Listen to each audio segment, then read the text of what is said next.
শাম্ব তোমাকে পছন্দ করে না, আর এই কারণে তোমার ওর প্রতি যে স্নেহ রয়েছে তার কোনো প্রভাব পড়ে না, তাই না?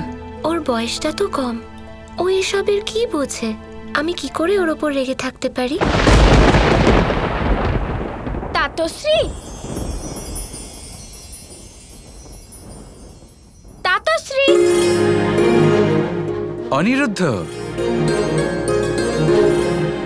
কি ব্যাপার অনিরুদ্ধ, আজ হঠাৎ এত ভালোবাসা জেগেছে? আমি তো আপনাকেই বেশি ভালোবাসি, বাবার থেকেও বেশি। আচ্ছা,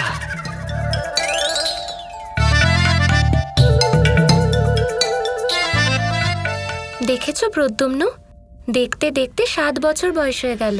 হ্যাঁ, তাই ভাবছিলাম যে ওরও শিক্ষার ব্যবস্থা শুরু করে দেওয়া উচিত। জ্যেষ্ঠ পিতাশ্রী বলরামের কাছেই তো যাচ্ছি, যাতে শাম্বের সাথে সাথে ওরও শিক্ষা শুরু করে দেওয়া যেতে পারে। অবশ্যই নিয়ে যাও। আমাদের অনিরুদ্ধকেও এক মহান যোদ্ধা হতে হবে। এটা খুব ভালো হলো। মহান যোদ্ধার থেকে প্রশিক্ষণ নিলে তো মহান যোদ্ধা হতেই হবে। তাতশ্রী, আজ আপনি আমাকে রথে করে বেড়াতে নিয়ে যাবেন তো? কাল যাওয়া যাক। আজ শাম্বর জন্মদিন আছে তো, এখানে উৎসব হবে আর তারপর ভোজ হবে। কাল যাওয়া যাক। চলো এবার জ্যেষ্ঠ পিতাশ্রী বলরামের কাছে যাওয়া যাক। কাল যাব। আজ শাম্বর জন্মদিন, এখানে উৎসব হবে আর তারপর ভোজও তো খাওয়া হবে। দেখলেন, বড় হচ্ছে কিন্তু দুষ্টুমি কম হচ্ছে না। তাতশ্রী, আমি কি দুষ্টু? আরে না না, তুমি কেন দুষ্টু হবে? তুমি তো আমার লক্ষ্মী ছেলে।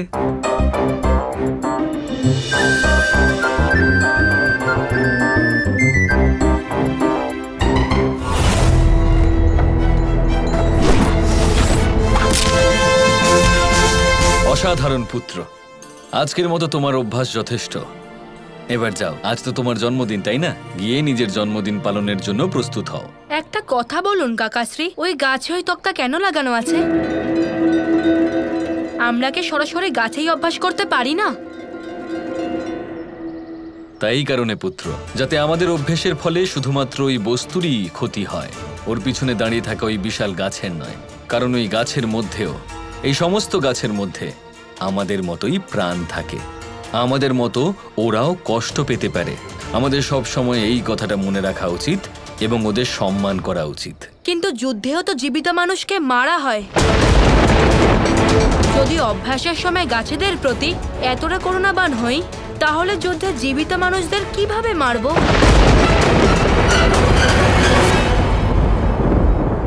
শাম্ব, উনি শুধু তোমার জ্যেষ্ঠ পিতাশ্রী নন, উনি তোমার গুরুও। আর গুরুর সঙ্গে কুতর্ক করতে নেই। গুরু যেটাই বলেন সেটাই ঠিক। পুত্র শাম্ব, এই ছোট বয়সেই তুমি এত ভালো ভালো যুক্তি দিতে শিখেছ। এই ব্যাপারে আমি তোমাকে পরে কখনো বলবো। এখন যাও, গিয়ে নিজের জন্মদিনের জন্য প্রস্তুত হও। যাও।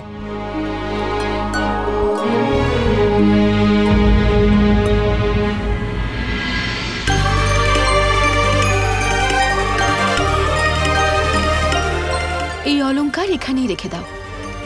তোমরা জানো তো, শাম্ব আমার কাছে ছাড়া আর কারোর কাছে সাজে না।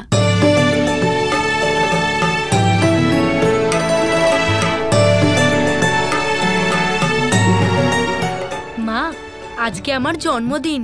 আজ আমি বাবার কাছে যা চাইবো উনি আমায় দেবেন তো? নিশ্চয়ই। শ্রীকৃষ্ণ চাইলে কি দিতে পারেন না? উনি তোমার বাবা হন। তোমার যা ইচ্ছে তুমি চাইতে পারো।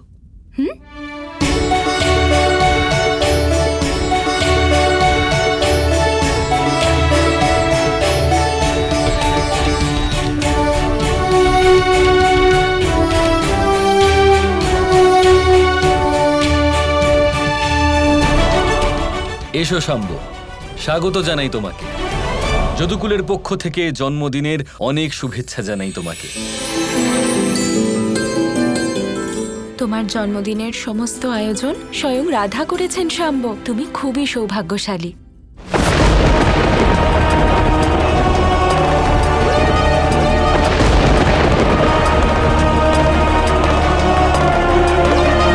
খুব ভালো, তাহলে তো আমাদের শাম্বর জন্মদিনের তিলকও আমাদের রাধারই করা উচিত। না, আমার তিলক যদি হয় তাহলে শুধু আমার মায়ের হাতেই হবে। শাম্ব, তুমি আর তোমার এই মাতৃপ্রেম, ঠিক আছে, যেমন তোমার ইচ্ছে। এসো।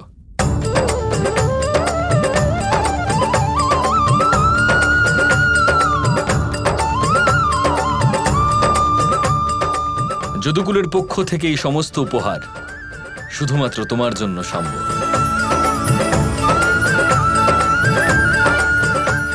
শাম্ব, ওঠো, সবার চরণ স্পর্শ করে সবার থেকে আশীর্বাদ নাও। জন্মদিন তো আমার, আর আমি সবাইকে প্রণাম করব কেন?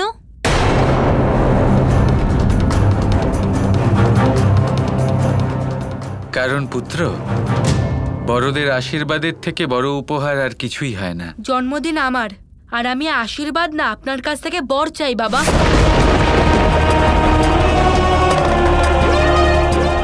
শাম্ব, তোমাকে বলেছিলাম না বড়দের সাথে কুতর্ক করতে নেই? যাও, সবাইকে প্রণাম করে সবার থেকে আশীর্বাদ নাও।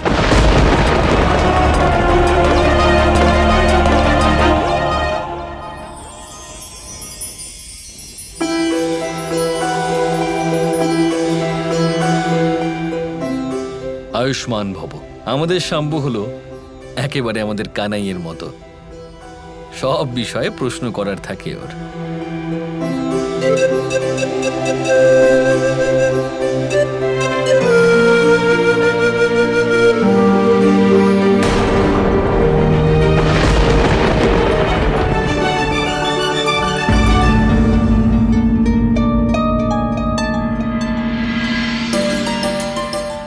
শুনেছিলাম শ্রীকৃষ্ণ ছোটবেলায় খুব কথা বলতেন, কিন্তু তুমি তো ওনার থেকেও এগিয়ে গেছো।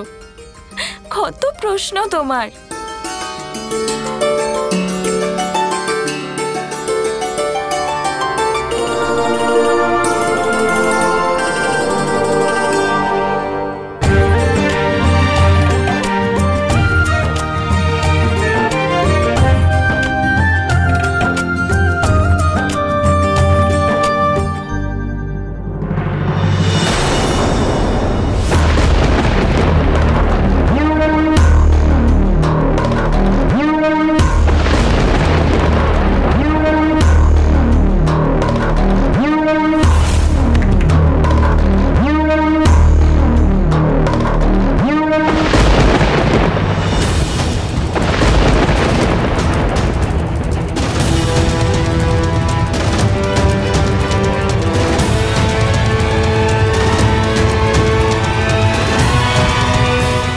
শাম্ব, তুমি শ্রী রাধার চরণ স্পর্শ করতে ভুলে গেছো।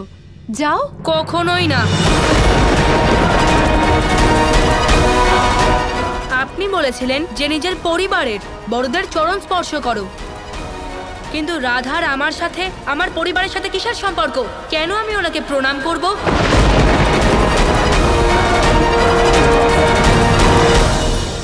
শাম্ব, তোমার মুখে এরকম কথা শোভা পায় না। শাম্ব, আমি তোমাকে বলেছিলাম না এটা শ্রীকৃষ্ণের পরিবার, আর শ্রী রাধা ওনার পরম সখী, আর এভাবে তুমি ওনাকে অপমান করছো। যাও, গিয়ে ওনাকে প্রণাম করো। তার কোনো প্রয়োজন নেই জাম্ববতী। শাম্ব অনেক ছোট, জেদ করছে, কোনো ব্যাপার নয়।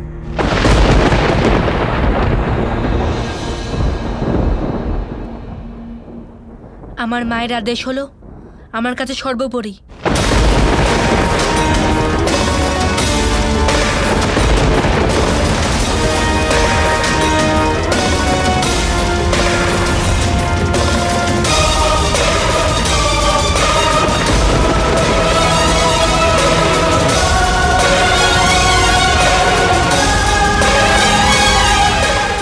চিরঞ্জীবী হও, এত রাগ ভালো নয়। আজ প্রথমবার আমাকে আমার মা বকেছেন আপনার জন্যে। আমি এই কথাটা কখনো ভুলবো না।